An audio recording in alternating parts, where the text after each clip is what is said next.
비유를 본문으로 설교하는 게 항상 어렵다고 저는 좀 느꼈는데요. 이번에는 어떻게 누가복음 본문을 계속 말씀 나누면서 비유를 많이 지금 보게 된 것, 이것도 좀 큰 변화가 아닌가 생각합니다.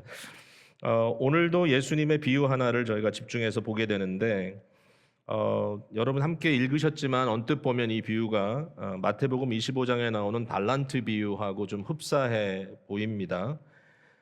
비슷한 부분도 많은데 내용을 이렇게 뜯어놓고 보면 상당히 다른 면도 많다라는 것을 저희들이 발견하게 됩니다. 제가 시간상 그 말씀은 다 드리지 못하고 그저 결론적으로 말씀을 드리자면 오늘 우리가 읽은 이 문화의 비유는 달란트 비유하고는 좀 다른 것이다. 이건 다른 비유다. 이렇게 생각했으면 좋겠고 그러므로 좀 다른 메시지를 우리가 여기서 발견할 수 있다라는 생각이 드네요.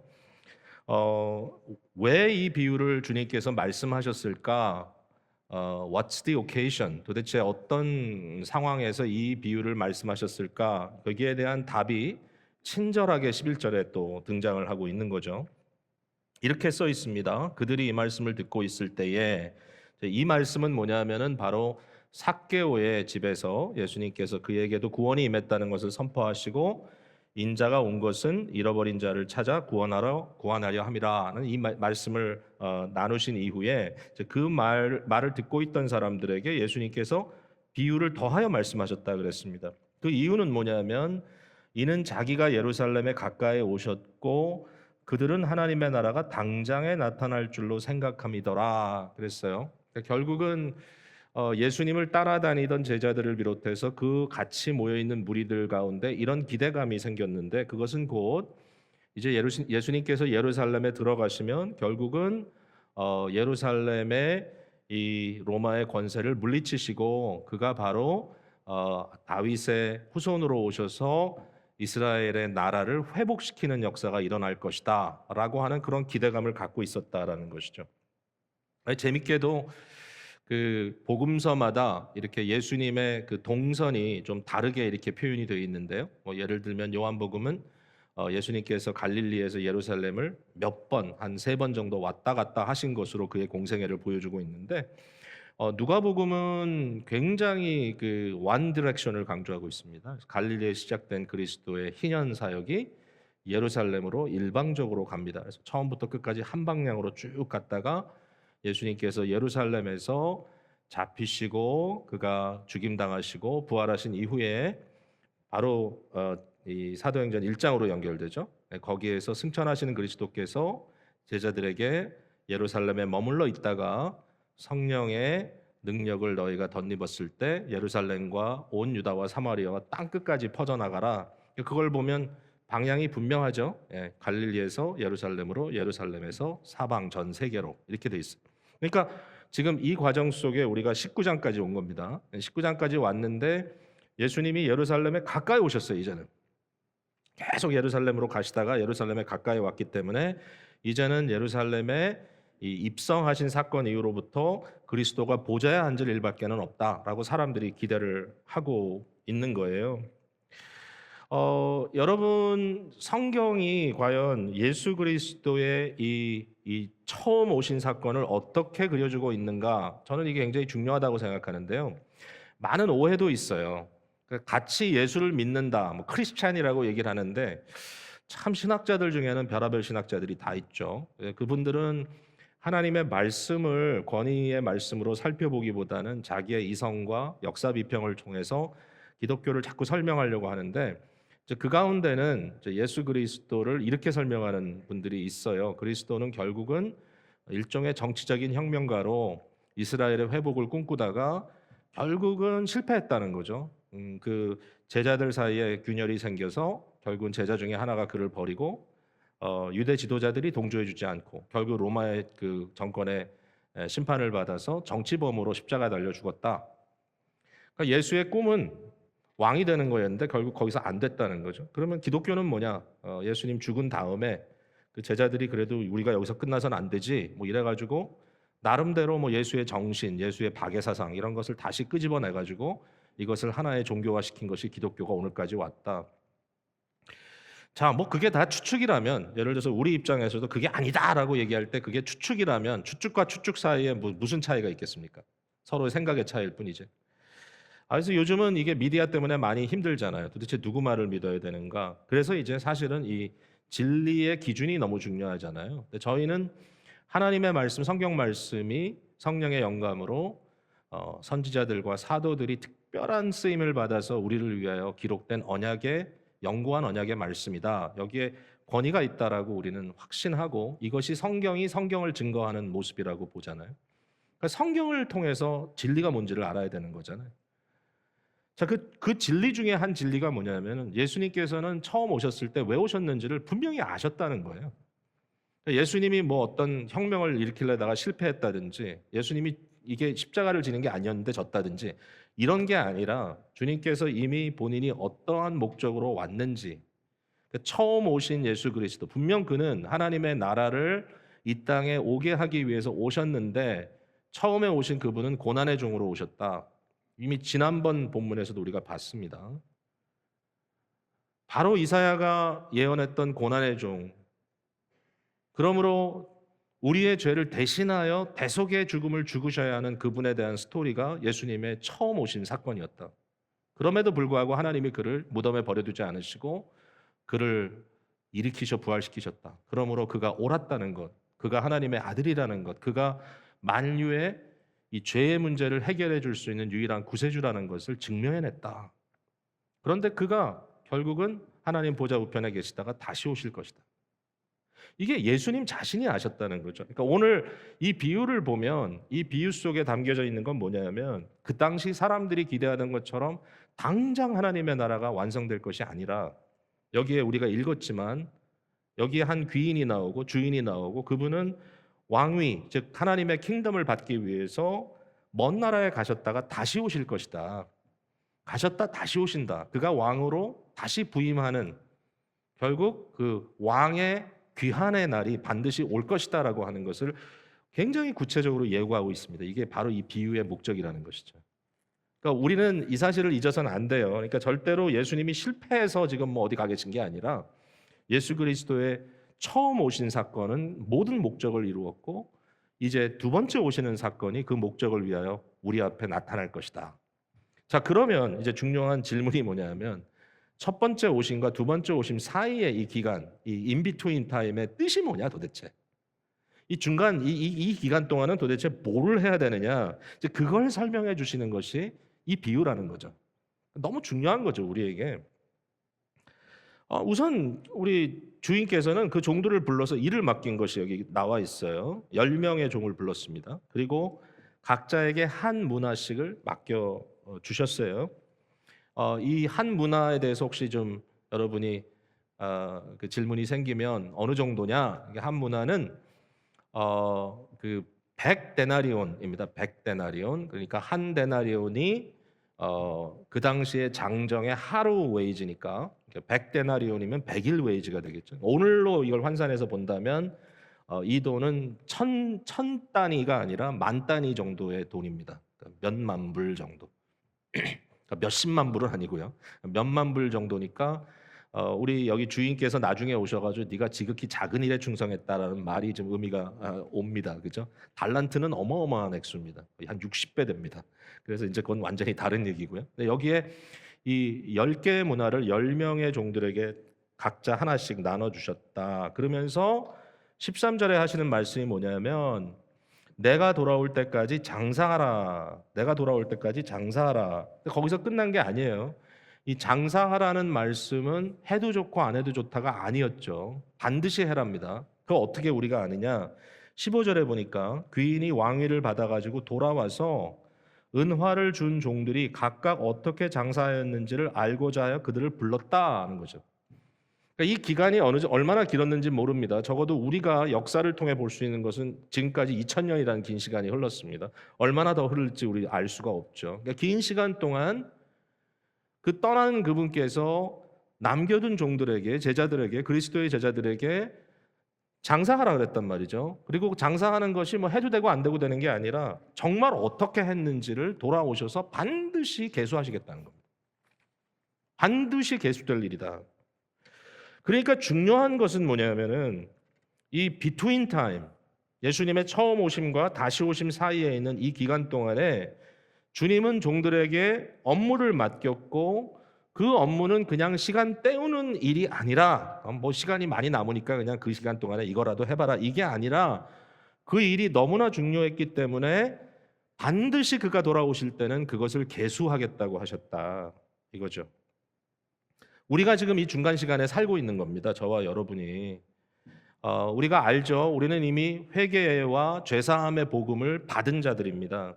예수 그리스도의 죽으심의 의미가 뭔지, 그가 부활하심으로 그리스도의 이 대속 사건이 어떻게 증명되었는지 우리가 확실히 알기 때문에 우리는 죄사함 받고 하나님 나라의 백성이 됐다는 것을 확신하고 살아가는 사람들 아닙니까? 그러니까 우리는 이미 구원을 받았습니다. already. 그런데 아직은 예수 그리스도의 다스리심이 우리가 살고 있는 현장 속에 편만하게 드러나 있지는 않다라고 하는 거죠. Not yet이죠. Not yet. 오늘날 예수님을 믿기로 작정한 제자들은 많이 있지만, 그러나 아직도 그 제자들이 고난 속에 있는 시대를 살고 있다라고 우리가 좀 보편적으로 말할 수 있겠죠. 예수 믿는 사람들이 많지만 예수 믿는 사람들이 그렇게 뛰어나 보이는 그러한 시대를 우리가 살고 있는 것은 아닙니다. 세상의 기준으로 봤을 때 예수 믿는 사람들은 좀 아직도 부족해 보이고, 미국의 기준으로 봤을 때 예수 믿는 사람들은 덜 똑똑해 보이고, 뭔가 이렇게 좀 협소한 마음을 가지고 이 생각이 부족한 사람들처럼 보이는 것도 사실이죠. 뭐 그게 개인에게 있어서 사실인지 아닌지 모르지만 그런 이미지들이 있다는 거예요. 본문에 보면 그런 얘기가 나와요. 백성들이 나옵니다. 여기 백성들이 예수님을 미워하고 비방하는 그러한 모습이 나오죠. 14절에 그 백성이 그를 미워하여 사자를 뒤로 보내어 이르되 우리는 이 사람이 우리의 왕됨을 원하지 아니한다 그랬습니다. 예수님 당시에 여기에 이 백성이라고 언급된 분들, 이 사람들은 사실은 그냥 일반인들을 말하는 게 아니라 유대의 지도자들일 겁니다. 그들이 예수님이 왕 되시는 것을 시기하고 질투하고 싫어했기 때문에. 근데 오늘날 수많은 불신자들이 이 상태에 있는 거죠. 그러니까 예수님을 받아들이지 않습니다. 자, 그뿐만이 아니고요. 여기에 한 종에 대한 얘기가 나오지 않습니까? 주인의 말씀을 성실하게 순종한 종들도 있지만 아주 당돌하게 거절한 사람도 등장하고 있는 거죠. 여기 20절 이후에 나오는 이 한 종의 말을 들어보면 자기가 받은 한 문화를 주인이 돌아왔을 때 그 주인 앞에 던져버립니다. 당신의 한 문화가 여기 있어 던집니다. 그러면서 이렇게 얘기하는 것 같아요. 이건 당신의 것이고 나는 당신의 것에 손을 대고 싶지가 않소. 주인이 준 것을 내가 그대로 수건에 싸놨다가 그대로 가져왔습니다. 이 말은 뭐냐면 이거 내가 아무것도 손대지 않았습니다. 있는 그대로입니다. 그러니까 이 말을 어떻게 우리가 이해해야 될까요? 그 이후에 이런 얘기도 하죠. 당신은 엄한 사람이라 나는 당신을 무서워한다. 나는 당신을 두려워한다. 이 말이 경건한 그리스도인이 하나님을 경외하는 그런 거랑 전혀 다른 얘기거든요. 무슨 얘기예요? 이 말은 뭐냐면 당신과 나와는 어떤 인격적인 교제나 어떤 서로에 대한 이해가 없다라는 거예요. 그 이루어지지 않았다는 것이고, 이루어지지 않았다 정도가 아니라 나는 원치 않는다는 거죠. 결국은 주인은 피할수록 좋고 가까이 하고 싶지 않다. 이제 이 얘기를 하는 거죠. 여러분, 이건 불신자입니다. 종이라고 표현이 됐기 때문에 크리스찬 중에 이런 사람도 있을 거다. 아니요. 이 사람은 불신자를 의미하는 겁니다. 그러니까 주인에게 대해서 굉장한 반항감을 갖고 있어요. 여러분, 가끔 그 권위자, 어토리티 피겨에 대해서 이유 없는 반감을 갖고 있는 사람들이 있지 않습니까? 무조건 자기를 관리하는 위치에 있는 사람은 싫어하고 불편해합니다. 이런 사람들의 특징 중에 하나가 뭐냐면 피해의식이에요. 피해의식. 예, 당신은 두지 않은 것을 취하고 심지 않은 것을 거두는 사람입니다. 하나님에 대해서 이런 마음 갖고 있는 사람 있죠. 당신은 공의롭지 않습니다. 당신은 주지도 않은 것을 찾고 당신은 심지도 않은 것을 거두어 갑니다. 똑같이 얘기할 겁니다. 여기서 말한 이 종처럼. 그러니까 주님에 대한 철저한 오해로 살고 있고 그 오해를 키워가고 그 결과 그들 마음속에 주인에 관한 모든 것들은 이 세상에 살면서 아무것도 하지 않겠다고 작정하고 살아가는 거죠. 그러니까 오늘날 혹시라도 정말 혹시라도 여러분 마음속에 이런 강팍함이 있다면 이건 너무 심각한 일이다.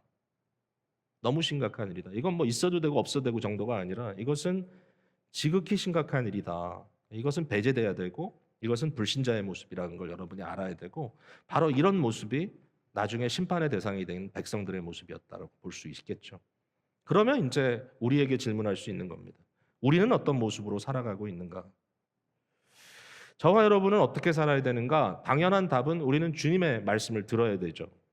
그러니까 주님께서 우리에게 뭐라 그러시냐? 한마디입니다. 장사하라 그랬습니다. 이것 가지고. Engage in business 이렇게 명령을 한단 말이죠. 저는 이 장사하라는 말이 좀 고마웠어요. 왜냐하면 성경에 보면 비슷한 의미로 다른 이제 다른 그림들이 이제 쓰여지고 있어요. 예를 들면 이 물에다 그물을 던지라든지, 씨를 뿌리라든지, 또는 양을 치라든지 뭐 이런 것들이 있죠. 근데 이런 것들은 좀 느낌이 잘 닿지 않습니다. 기껏해야 낚시 한두 번 간 것뿐이지 뭐 어업을 해본 적도 없고 농사를 져본 적도 별로 없고 양을 쳐본 적은 물론 없고 그러니까 이제 이런 느낌은 좀 뭔지 몰라도 이렇게 상상력이 필요하고 남의 이야기처럼 들리는데 이제 장사하라 이런 것은 좀 이해가 될 것 같아요. 예.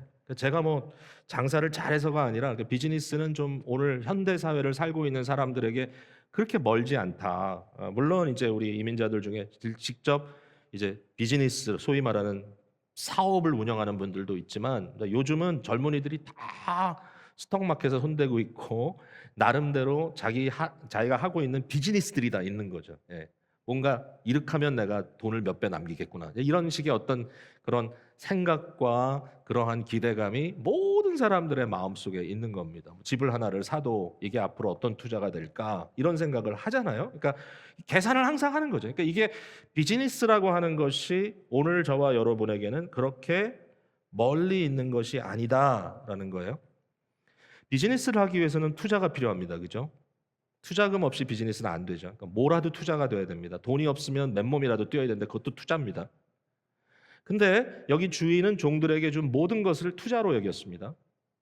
돈만 준 게 아니죠. 종들 각자의 성품도 파악하셨을 거고요. 종들 각자가 가지고 있는 실력도 알고 계셨을 겁니다. 그들에게 시간도 주셨습니다. 내가 다시 올 때까지. 내가 다시 올 때까지. 그러니까 종들에게는 돈만 들려 있었던 것이 아니라 자기들의 모든 배경과 자기 자신들의 어떤 특징들이 담겨져 있었고 그리고 거기에다가 시간이 주어져 있었다는 거죠. 자, 이걸 가지고 무슨 장사를 할까 상당히 궁금해 하셨던 겁니다. 우리 주님께서. 자, 한번 해봐라. 한번 해봐라. 주인은 동들에게 동일한 금액을 투자했습니다. 모두에게 동일한 만큼을 줬지만 각자 어떤 종류의 장사를 할지는 스스로 피겨 아웃 해야 됩니다. 그죠? 스스로 각자에게 달려 있어요. 자, 이게 이제 이 전체 이제 내용인데 이게 그럼 우리에게는 어떻게 적용될까? 여러분 저는요. 이런 생각을 해봤어요. 우리 한 사람 한 사람 이 자리에 계신 여러분 한 분 한 분과 저를 포함해서 이제 우리가 하나하나가 나라고 하는 존재, 이 존재가 창조주 하나님께서 또 그의 아들 되신 우리의 구주 되신 그리스도께서 우리를 통하여 투자하신 일종의 이것이 기업이다. 이것이 하나님의 비즈니스다라는 생각이 들었어요. 여러분이. 그러니까 우리 각자에게 기능적인 능력도 있고 내가 나댈 수 있는 모든 것들이 있죠. 나의 성장 배경도 있습니다. 우리 크리스천들은 좀 독특한 사람들입니다. 어떤 분들은 이게 자라나는 성장 배경에서 본인이 상처받았던 것, 아팠던 것 그런 것들은 뭔가 이렇게 해가 된다고 생각하는데 기독교는 뭐라고 가르치냐면은 심지어는 고통을 통해서도 하나님이 우리를 연단하신다. 우리의 삶 속에 있었던 많은 아픔들을 통해서도 나를 더 나은 사람으로 빚어주신다. 심지어는 우리 부모들이 뭔가 실수해가지고 잘못했던 그 모든 그 미스테이크마저도 그것으로 인한 내가 고통이 있었다 할지라도 그것도 실패가 아니라 하나님의 손 안에선 그것도 새로운 것들로 빚어져서 나에게 주어질 수가 있다. 이 기독교라고 하는 건 어마어마하게 긍정적인 신앙입니다. 긍정만 있는 건 아니지만 하나님 편에서 지금 무엇을 하고 계신가를 생각했을 때 나라고 하는 존재에 하나님께서 이 모든 것들을 투자하고 계신다라는 것. 이게 되게 중요한 관점인 것 같아요. 그리고 그것을 통해서 내가 다시 올 때까지 이 인비트윈 타임에 분명 우리 인비트윈 타임이 있잖아요. already and not yet 이 텐션 속에 있는데 이 인비트윈 타임에 장사하라 이렇게 말씀하셨다는 겁니다. 저는 저라고 하는 자신에 대해서 많은 부족함들을 느끼죠. 물론 내가 이게 부족하구나 저게 부족하구나. 모든 사람이 그런 거 있지 않겠어요? 뭐 남들에게 비교했을 때 나는 이게 좀 부족하다. 내가 이게 한계인가 보다. 뭐 별 생각을 다 하지만 어쨌든 그러한 가운데서도 감사하게도 마음속에 이게 나야라고 말할 수 있는 뭔가 건질 수 있는 부분들이 없지 않은 것을 발견하게 되는 거죠. 뭐 건강도 주셨고요. 시간도 주셨고요. 지금까지는. 거기에다가 뭐 이런저런 할 수 있는 일들, 은사들을 주셨다는 것이죠. 그러니까 이런 것들이 저에게 있는데 그러면 이걸 가지고 내가 어떻게 해야 될 것인가라는 그 질문에 있어서 저는 그 비유가 너무 고마운 거예요. 왜냐하면 이 비유가 저에게 주어지는 의미는 뭐냐면은 이 나라고 하는 존재가 바로 하나님께서 내게 주신 사업이다. 이걸 가지고 내가 뭘 할까? 이 사업을 어떻게 할까? 그러니까 여기에 문화라고 되어 있는데 문화는 돈, 물질이기보다는 그냥 문화가 아니라 나다, 나. 나라고 하는 사람. 이 땅에서 숨쉬고 살고 있는 한 존재, 나라고 하는 존재가 과연 나를 어떻게 지금 운영하고 있는가? 나는 나라는 비즈니스를 지금 어떻게 하고 있는가? 우리 각자에게 지금 그러한 모습으로 주께서 우리를 보고 계신다는 거죠. 뭐 이건 여러분 절대로 처음 듣는 얘기가 아닐 겁니다. 제가 우리의 삶의 영역을 5가지로 보통 나누지 않습니까? 이것을 첫자 따가지고 focus, F-O-C-U-S. 그래서 F는 family고요, 가정이고요. O는 occupation, 우리의 직장, 우리의 직업이고요. 그리고 C는 우리가 소속된 로컬 처치입니다. 우리 기쁨의 교회입니다. 그리고 U는 우리의 내면 세계라고 항상 얘기하죠. You, 나 자신, 내면 세계. 그래서 뭐 골든 맥도널 같은 목사님은 내면 세계 질서라는 책을 써서 우리에게 굉장히 많은 도움을 주죠. 우리 각자가 우리 자신을 우리의 내면 세계를 어떻게 질서 있게 운영하는가? 마지막에 S는 모든 사회적인 네트워크 있죠. 우리의 지역 사회, 내가 지금 접하고 있는 모든 사람들뿐만 아니라 내가 마음으로 품고 있는 이 나라, 민족, 세상 끝까지 다 S에 포함이 될 겁니다. 이 모든 영역들 속에서 과연 이 포커스라고 하는 나의 삶에 주어진 모든 영역 가운데서 나는 어떤 비즈니스를 지금 어떻게 운영하고 있는가? 뭐 어떤 비즈니스도 아니에요. 비즈니스가 자예요. 그게 비즈니스, 여러분의 비즈니스인데 그걸 어떻게 운영하고 있는가? 여러분의 자녀와의 관계에서 여러분은 지금 어떤 비즈니스, 어떻게 하고 있는가? How are you doing? 여러분의 직장을 통해서 과연 여러분들은 어떤 정직한 노동을 하고 있는가? 여러분의 교회 안에서 여러분들이 지금 어떻게 그 사업을 지금 하고 있는가? 한 사람으로서 공동체 안에서 형제자매들 사이에서 지금 내가 이걸 어떻게 운영하고 있는가? 자, 모든 세상에 내게 주신 그 모든 소명 속에서 과연 나는 어떻게 하고 있는가? 여러분, 나는 나일 뿐이지 나 그런 거 생각하고 싶지 않아요라고 생각하는 분이 계실지 모르겠지만 여러분 잊지 마세요. 제가 이렇게 표현할게요. 우리는 근본 없는 자들이 아니에요. 근본이 우리가 있어요. 어떤 근본이냐? 우리는 영적 족보를 다 갖고 있는 사람들이에요. 어느 누구도 연고 없이 세상에 홀로 떨어져 있는 사람은 없어요. 여러분 전혀 그렇지 않아요. 우리는 주인 되신 주님과 언약적인 관계 속에 있어요. 주님은 내게 대한 책임이 있고 나는 주님에 대한 책무를 갖고 있습니다. 창조주이시고 피조물이기 때문에도 그렇고 구원받은 우리에게는 구원자이시고 나는 구원받은 대상이기 때문에 그렇습니다. 하나님과의 관계 속에 내가 존재하고 있기 때문에 내가 이 세상에서 살아가는 모든 개인의 삶의 영역이 나의 것이 아니라 주인의 것이고 그 주인이 내게 베풀어준 사업이다. This is my business. 내가 내 자신을 가지고 어떻게 살아가는가 모르겠어요. 어떤 분은 지금까지 나는 지금 벌써 뱅크럽 상태인데 이럴 수도 있을 것 같아 안타깝게도. 그러나 끝나지 않았어요. 아직도 우리에게 시간이 있고 건강이 있고 주어진 무언가가 있을 겁니다. 계속해서 만회해 가야 되고 계속해서 판단해 가야 합니다. 우리 자신, 나라고 하는 자신을 지닌 채로 나의 생애를 어떻게 살아낼 것인가? 이게 바로 오늘 이 비유가 우리에게 질문하는 내용이 아닌가 생각합니다. 여러분 이 각도에서 한번 생각해 보세요. How are you doing? 여러분 어떻게 하고 계세요? 여러분 개인의 비즈니스를 잘 운영하고 계신가요? 자, 이제 마지막으로 그러면 하나님께서 우리에게 요구하시는 가장 이 본질적인 비즈니스가 뭘까? 이 본질적인 장사가 뭘까라는 것을 몇 가지로 살펴보는데 사실 이 내용은 누가복음에 쫙 널려 있는 내용이에요. 여러분 궁금하죠? 나라는 존재를 가지고 하나님이 어떤 비즈니스를 하시는 건가라고 했을 때 이 내용이 여기 다 나와요. 첫 번째 생각할 수 있는 것은 이것은 하나님 나라의 비즈니스예요. 하나님 나라 사업. 하나님 나라의 사업은 하나님의 이 거룩하시고 하나님의 그 사랑과 공의로 빚어지신 다스림 속에 내가 그 한 부분을 감당하도록 만드시는 일이에요. 누가복음 12장 29절 이후에 우리가 너무 잘 아는 내용이 있어요. 마태복음에도 나오는 내용이에요. 너희가 무엇을 먹을까 무엇을 마실까 염려하지 말라. 무엇을 먹을까 무엇을 마실까 염려하지 말라. 이 모든 것은 하나님을 모르는 이방인들이 구하는 것이다. 너희는 먼저 그의 나라를 구하라. 그랬습니다. 그의 나라를 구하라.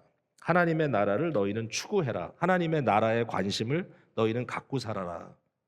여기에 먹을 것과 마실 것의 의미는 말 그대로 돈입니다. 우리에게 많은 분들의 마음속에 비즈니스는 돈 버는 건데, 자 그러면 이 세상에서 주께서 우리에게 주시는 비즈니스가 돈 버는 비즈니스인가? 이제 그 부분에 있어서는 물론 돈도 한 부분엔 들어갈 수 있지만 돈이 궁극적이지 않다는 게 왜 우리가 알 수 있냐면요. 주님이 우리를 계수하실 때가 오잖아요. 그게 우리의 이 땅에서의 생명을 다할 때일 수도 있고요. 개인의 종말로 봤을 때, 우주적 종말로 봤을 때 주님께서 다시 오실 때인데, 여러분 이 세상 떠날 때 여러분들이 주님께 뭘 갖고 계수하겠습니까? 돈은 아니죠. 여러분이 돈 갖고 가서 예수님께 나 돈 이만큼 벌었어요라고 말할 수 없잖아요. 빈손으로 가니까. 그러니까 그건 아닌 거죠. 예. 그러니까 우리라고 하는 자아라고 하는 비즈니스의 가장 본질적인 부분은 How much did you make는 아니죠. 예. 이 세상에서 너는 어느 정도의 worth를 갖고 있냐? 그것도 아니죠. 그거 아니었더라고요. 그럼 뭐냐? 하나님의 나라에 대한 것이다. 하나님의 나라에 대한 것. 자, 그러면 두 번째로 하나님의 나라에 대한 것이 뭐든가라고 봤더니 복음서에 나오는, 특별히 누가복음에 나오는 굉장히 중요한 주제는 뭐냐면 사람이에요, 사람. 제가 아마 이 얘기는 이전에도 했던 것 같아요. 왜냐하면 누가복음 5장 10절 이후에 나오는 제자를 처음 부르실 때 주님께서 결국 나를 따르라 말씀하시잖아요. 그러니까 내 비즈니스를 네가 해야 돼. 내 비즈니스, 너는 내 비즈니스야 이렇게 말씀하시는데 나를 따르라 하셨을 때 뭐라고 말씀하시냐면은 이후로는 네가 사람을 취하리라 그랬습니다. 이걸 이제 사람을 취한다는 말을 취한다는 표현이 뭐냐면 낚는다는 거거든요. 그러니까 이게 영어로는 그냥 You will be fishers of men. 그냥 이렇게 번역이 돼 있어요. 네가 사람을 피싱하리라, 사람을 취하리라 이렇게 번역이 돼 있는 거죠. 뭐 이런 유의 말씀이 계속 나와요. 5장 31절 이후에 보면은 예수님이 왜 당신은 세리와 이 죄인들과 함께 이렇게 밥을 먹습니까? 그랬더니 예수님께서 하신 말씀이 뭐 건강한 자에게는 의원이 필요 없고 병든 자에게 의원이 필요한 거 아니냐. 내가 왜 왔느냐 이 세상에. 내가 온 것은 죄인을 불러 회개시키러 왔다. 그러니까 예수님께서 가지고 있는 이 킹덤 마인드는 뭐냐면은 하나님의 다스림에서 삐져나갔던 사람들, 하나님의 다스림에 들어오지 않았던 외부에 있는 사람들로 하여금 하나님의 나라 백성 되도록 사람들을 취하는 일을 하시겠다는 거죠. 그게 주님의 일이다. 주님의 일이다. 14장 23절 이후에 보면 주인이 잔치를 베풀어 놨는데 아무도 안 오는 거예요. 뭐 자기 다 바쁘다고. 그래서 이제 종들을 보내서 길과 산울타리로 가서 나가서 사람을 강권하여 데려다가 내 집을 채워라. 이게 뭐 예배당 채워가지고 예배드리는 인원 늘리라는 말이 아니잖아요. 이것보다 훨씬 더 근본적으로 우리는 주인의 잔치에 참여할 사람들을 불러들이는 그러한 사명을 가졌다. 뭐 이런 얘기가 수도 없이 나와요. 오늘 읽은 본문의 바로 앞에 19장 10절에 삭개오 사건 이후에 인자가 온 것은 잃어버린 자를 찾아 구원하려 함이니라. 또 똑같은 말이에요. 결국 사람에 대한 거예요. 사람에 대한 거. 그러니까 이 부분에 대해서 저희들이 좀 고민해야 될 부분이 뭐냐면은 뭐 어떤 사람도 모든 사람이 다 좋아하진 않아요. 제가 그거는 보니까 그렇더라고요. 어떤 사람이 나를 미워할까? 나 같은 사람을 왜 미워할까? 뭐 이런 생각 가끔 들기는 하는데 보니까 다 좋아하지 않아요. 저를 굉장히 지극히 미워하는 사람도 있더라고요. 그래서 이제 좀 어떻게든지 풀어주려고 애를 쓰긴 하는데 그러니까 우리가 다 뭐 호불호가 나눠지는데 그럼에도 불구하고 만약에 어떤 경우에 내가 내 인생의 모든 업무를 이제 이렇게 마무리하는데 물론 이제 기간이 지나고 또 그 상황일 수도 있겠지만 내 마음속에 사랑했던 기억도 없고 나를 사랑하는 사람도 없고 진짜 비참할 것 같아요. 그 얘기 여러분 많이 들었죠. 이게 돌아가시는 분들에게 뭐가 제일 후회가 되냐? 그럼 결국 사랑하는 사람과 보내지 못했던 시간, 내 자녀들과 보내지 못했던 시간. 그런 거지 뭐 돈 못 번 거, 난 망한 사업 이런 얘기하는 사람 거의 없더라는 거예요. 그러니까 뭔가 이렇게 굉장히 사람들 앞에 나는 승자야라고 뭐 나는 이겼어 이러고 나오고 싶은데 뭔지 몰라도 그게 굉장히 외로운 그러한 선언이 된다면 뭔가 하나님 나라의 비즈니스와는 좀 상관없는 삶을 살지 않았나라는 어려움이 내게 올 수 있다라는 것이죠. 이게 되게 또 재밌는 게 뭐냐면요. 달란트 비유에서는 그 남긴 그 종들에게 착하고 충성된 종아 주인의 즐거움에 참여하라 뭐 이런 얘기가 나오는데 여기에는 그게 아니라 내가 이제 왕위를 받아왔다 이러면서 이 고을 중에 10고을을 네가 다스려라. 5고을을 네가 다스려라. 근데 여러분 그 다스린다는 개념을 어떻게 생각하실지 모르겠지만 저는 이게 저한테는 상급이 아닙니다. 절대로. 이건 고난이죠. 예, 권력 자체를 하나의 명예로 본다? 글쎄요. 잘못된 리더들은 힘없는 백성들을 착취해 가지고 자기가 치부하죠. 그건 나쁜 사람입니다. 그거는 상급기고 뭐고 아무것도 아닙니다. 10고을을 차지하면 내가 얻어먹을 게 많겠다. 이건 아주 나쁜 사람이죠. 그게 아니라 좋은 리더들은 백성들이 행복하도록 해주고 그들이 행복하면 나도 행복하다 이런 거잖아요. 근데 그게 얼마나 어려운 일이에요, 여러분. 그러니까 이거는 상급이 아니라 이건 뭐예요? 사명이에요, 사명. 사역이에요. 그러니까 왕 대신 주님께서 신실한 종들에게 작은 것을 맡겨서 그 결과를 보시고 뭘 하시는 거예요? 파트너십에 들어가시겠다는 거예요. 그 파트너십이 무슨 파트너십이에요? 사람 섬기는 거예요. 그러니까 이게 너무 분명하게 들어오는 거예요. 이 스토리 전체 전개 속에. 이게 주님의 관심이 지금 여기 있는 거구나. 그런 거죠. 뭐 일상적인 비즈니스 속에서도 우리의 마음을 가장 뿌듯하게 하는 장면은 언젠가 하면은 사람을 얻었을 때 아닙니까? 그렇죠? 제가 이제 우리 교육자님들하고 요새 소 비즈니스 이렇게 신방을 좀 시작을 해서 이제 여러 비즈니스를 찾아가고 있어요. 혹시라도 여러분 기다리시는 분이 있으면 찾아갈 거예요, 저희가. 근데 이 비즈니스를 가서 이야기를 나누다 보면 이렇게 힘들고 어려운 위기의 시기를 어떻게 극복했는가라는 작은 스토리 하나하나들이 굉장히 감동이 될 때가 있어요. 어느 권사님 한 분이 세탁소를 운영을 하는데 그 옆에 있던 그 자리에서 랜드로드가 나가라 그래가지고 결국은 할 수 없이 이제 옆에 다른 가게를 얻어가지고 나가야 되는데 그 기간이 맞지가 않아가지고 이게 비즈니스가 다 중간에서 붕 떠버릴 수밖에 없는 상태가 됐는데 자기가 그걸 요구도 안 했는데 커스터머들이 자발적으로 80여 명이 페티션을 사인해가지고 랜드로드에게 갖다 줘서 이 비즈니스가 스무스하게 트랜지션 될 때까지 여기 있게 해주라. 왜냐하면 We need this business 이렇게 얘기를 했다는 거예요. 그 얘기를 이렇게 하시는데 본인도 굉장히 이게 감동스러운 스토리잖아요. 근데 그걸 딱 들었을 때 이제 느낌이 작은 사업을 하나를 하지만 이 사람이 돈을 벌기 이전에 사람을 벌었구나라는 생각이 오는 거잖아요. 그러니까 그게 모두에게 감동이 돼요. 이건 뭐 no exception, 그죠? 그렇다고 뭐 모든 손님들이 다 이렇다는 건 아니에요. 물론 여러분이 뭐 노력이 부족했다 이렇게 얘기하는 게 아니라 그만큼 여기에 감동이 있다라는 거예요. 그러니까 결국 그리스도인으로 내가 내 자아를 비즈니스로 해서 살아간다는 그 비즈니스가 무슨 비즈니스냐? 사람을 얻는 비즈니스다. 누구를 위하여? 그리스도를 위하여. 하나님의 나라를 위하여. 자, 그러면 이제 그게 또 구체적으로 어떤 모습일까? 마지막 한 가지만 더 짚어 본다면 예수 그리스도의 라이프 비전을 우리가 볼 수가 있습니다. 예수님의 사명은 과연 뭐였는가? 그 그리스도가 무슨 사명으로 이 세상에 오셨길래 우리를 따르라고 나를 따르라고 말씀하시는가? 그 소명이 뭐냐면 바로 희년입니다. 희년의 복음입니다. 그게 예수님의 라이프 비전입니다. 우리가 앞서 봤죠. 누가복음 4장 18절 이후에 보면 예수님께서 처음 공적 사역을 시작하시면서 자신의 사역의 의미를 선포하는 장면이 나오죠. 이사야 61장을 읽으시고 가난한 자들에게 복음이 전파되고 그다음에 저는 자들이 불구가 일어나게 되고 그다음에 갇힌 자들이 노임을 받게 되고 이 희년의 복음을 선포하시러 왔다. 이 주빌리 가스펠을 선포하러 왔다. 그게 주님의 모습이다. 가난한 자에게는 노임의 복음이 돼요. 근데 그러면 가난한 자만을 위한 복음이냐? 아니에요. 부자를 위한 복음이기도 해요. 그 부자를 위한 복음으로서의 희년의 의미가 18장에 나와요. 19장에도 나오고. 18장은 뭐예요? 한 부자 청년이 예수님께서 어떻게 하면 영생을 얻을 수 있겠습니까?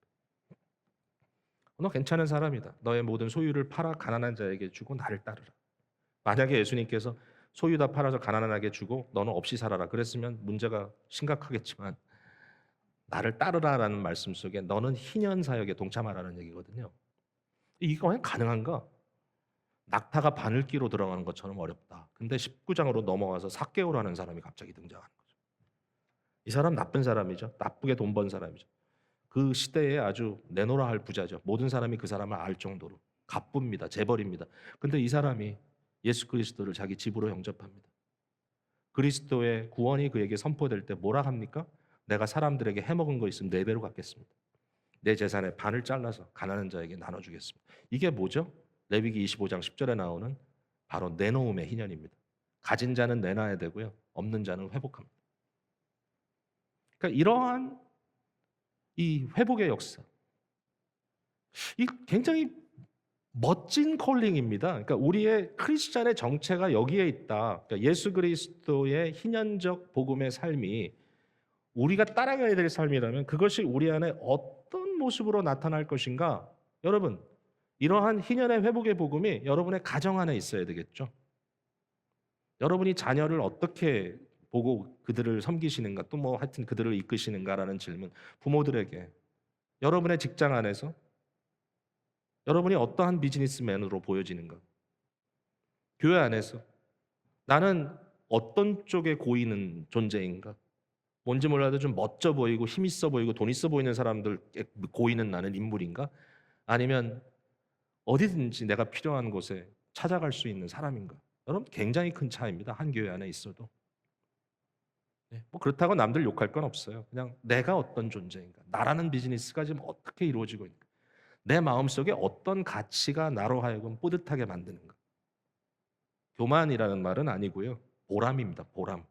그리고 이 온 세계를 바라보는 나의 관점이 내가 어떻게 해서든지 남들보다 빨리 돈 벌어서 잘 살아야 되겠다라고 하는 관점인지 지금 고난당하는 사람의 모습이 내 눈에 보이는지 굉장히 큰 차이라는 거죠.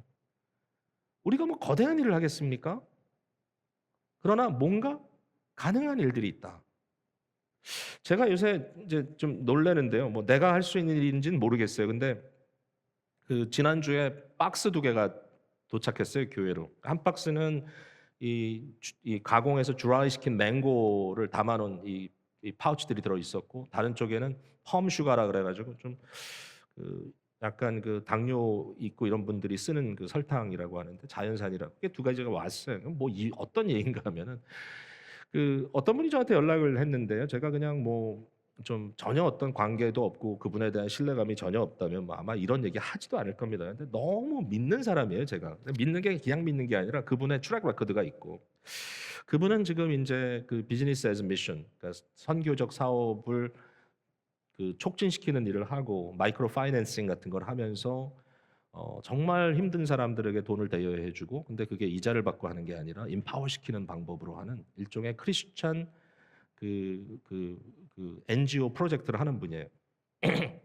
저는 그분의 사역에 대해서 많이 신뢰하는 부분이 있거든요. 왜냐하면 그만한 열매가 얼마든지 있기 때문에. 근데 인제 그분이 그 헤세드라고 하는 팜 소개를 하면서 지금 쪼끔 상황이 이래 가지고 "목사님 혹시 관심 있으면 저를 좀 도와주세요." 그래요. 그러면서 얘기를 하더라고요. "뭔가?" 그랬더니 이 캄보디아의 제일 낙후된 그 지역에 농사 짓는 사람들에게 이 소위 공익기업이 들어갔어요. 공익기업이 헤세드라고 하는 헤세드는 뭔지 알잖아요. 바로 언약의 사랑입니다. 이렇게 헤세드라는 이름으로 이 공익기업이 들어가서 이 선교를 하는 겁니다. 소위 선교. 근데 들어가서 하는 게 뭐냐면 각자 너무 더럽고 아주 후진 그런 컨디션에서 기초적인 농사를 지어 가지고 가난을 면치 못하고 있는 사람들에게 가서 기술을 이전하고 교육을 시키고 또 이 사람들을 마을 사람 단위로 묶어서 코업을 조직하고 그래 가지고 농사만 짓는 게 아니라 가공할 수 있는 공장을 세우고